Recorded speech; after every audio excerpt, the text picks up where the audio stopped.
Good morning mga Pinoy kamote. Ayan. Alam kong kung ano to eh. Basic na na-upload nila sa YouTube. Pero dito sa Dubai, meron din kaming simpleng tinatawag nilang ginisang munggo. Ayan. Sa Pilipinas, probinsya, meron talaga silang hinahalong talbos ng ampalaya. Eh dito, yung kulitis. Yung nilalagay namin kulitis. Tapos mayroon kaming yan, kulitis. Tapos basic lang, kaso nga dito na sa disyerto, meron kaming pansahog talaga rin sa munggo, ginisang munggo tinatawag nila. Meron ding ampalaya, yan ampalaya. Niwa-hiwa ko na kanina. Kamatis, mamoy, yung bawang, sibuyas, mga pumamote, sibuya pa na yan.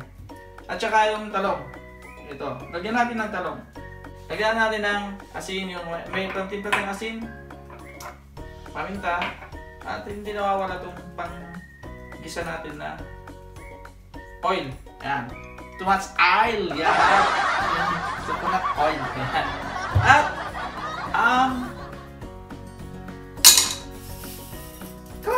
munggo. Yan. Ito munggo yan. Yan.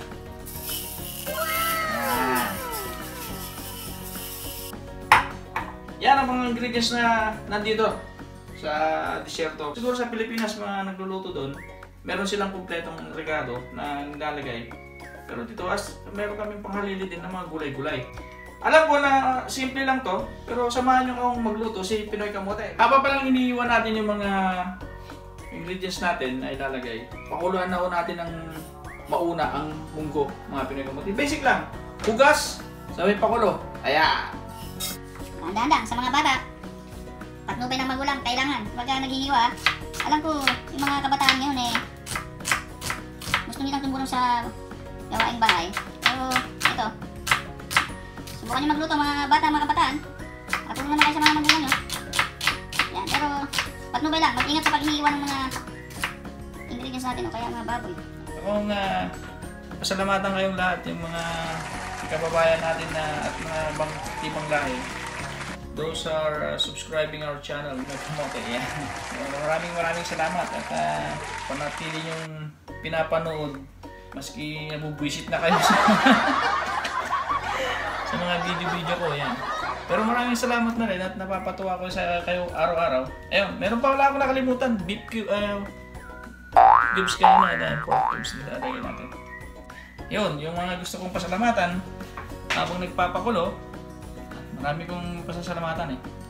Yung mga team kamote natin dyan at team pa namin yung mga iba. Yun.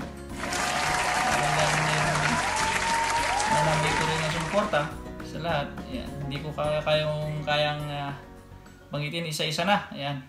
Si Mang Iging pala, ginagawa ko sa maraming salamat. Nakalimutan ko pala yung once. Banggitin kanina.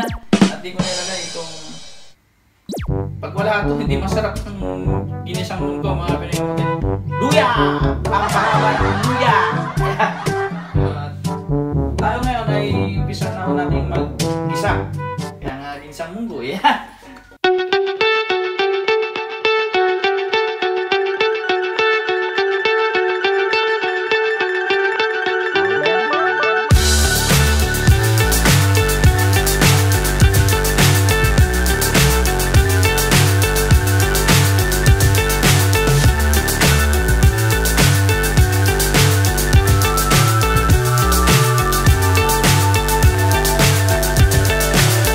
So high I'm hypnotized. What's up is down, what's left is right. Chasing stars and holding you. I can't see the end, but we'll see it through.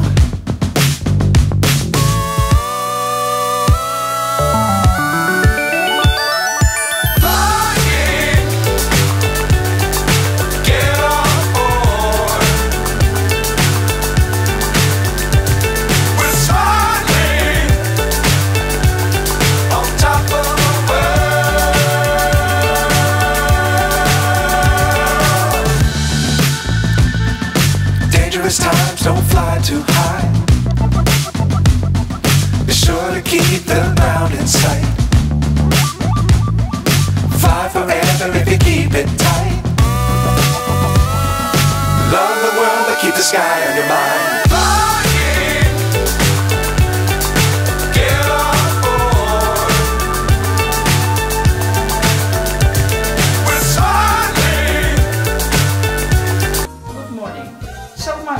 Kailangan mo natin kumain ng mga prutas. Ito.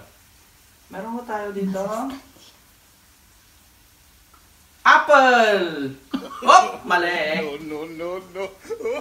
Orange! You're right. Ayan. Sa panahon mo natin ngayon, kasi lalong-lalo ngayon dito, malamig, kailangan natin ng vitamin C pang laban ng carbonara, mga pinagkamuti.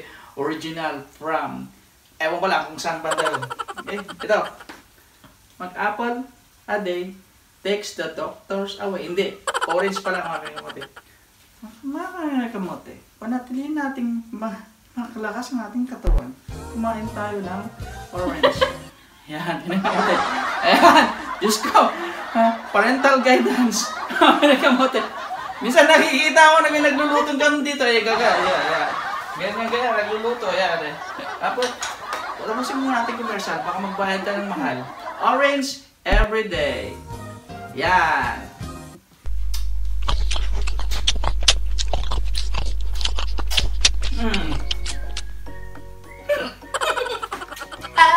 Yan. Okay na yung... Unahin ko muna itong kwan bago yung kamatis. Kasi gusto kong lutuin ng maigi yung baboy. Gusto kong maprito siya. Yung parang maprito siya. Ayan. Nanunod yung lasa niyan, mga pinagkamuto. Yan ang sikreto nun. Yan po, ayan o. Oh, yan. Kaya yan. Ay, nagigisa yan. Ayan. Freestyle yan. Naka-bluetooth na yung ano, yan o. Yung sandok ko naka-bluetooth yan. Gisa, sabi, gisa. Ayan. Ayan. Wow, ito ng ampalaya para hindi masyadong mapalaya. Ang gagawin, lagyan siya ng asin. Yan. Ito ginaya, yan.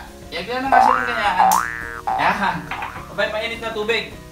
Banlawan na lang, huwag nang piga-pigayin. Mainit na tubig mga pinagkamuti. Para hindi siya masyadong Yan, mga kakamuti, pagka nagisa na, halo natin dito sa balatong na munggo.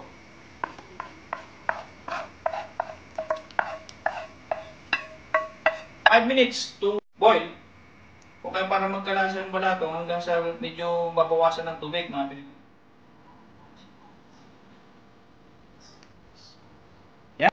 Medyo malapot na. Malapot-lapot na yung isang munggo natin. Ngayon, lagyan natin yung palasa na. Pork cubes. Maggi pork cubes. Baka naman. Ito.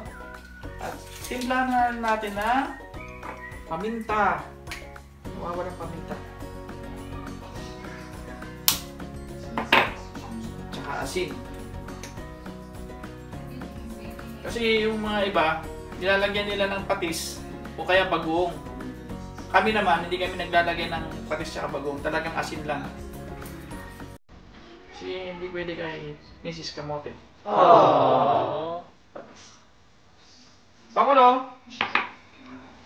Lagyan na rin natin itong ampalaya para maluto na lahat. Unang muna ang ampalaya para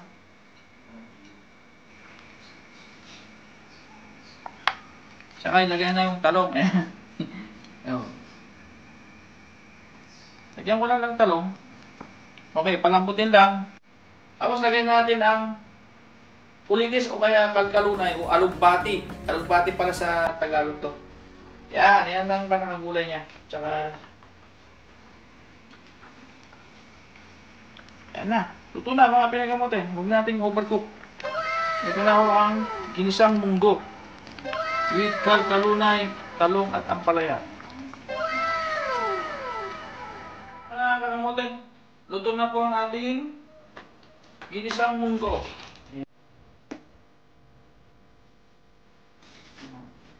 Yan, may gulay, oh, yan. Oh, may gulay. Yan.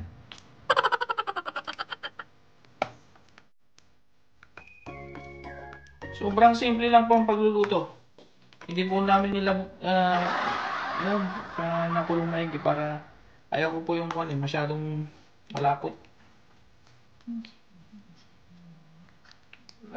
Malapot yung munggo niya. Yan.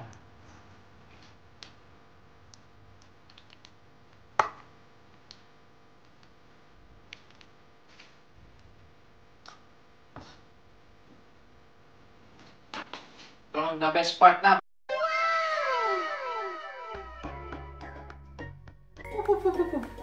Sakit na naman ang mga buto-buto nito.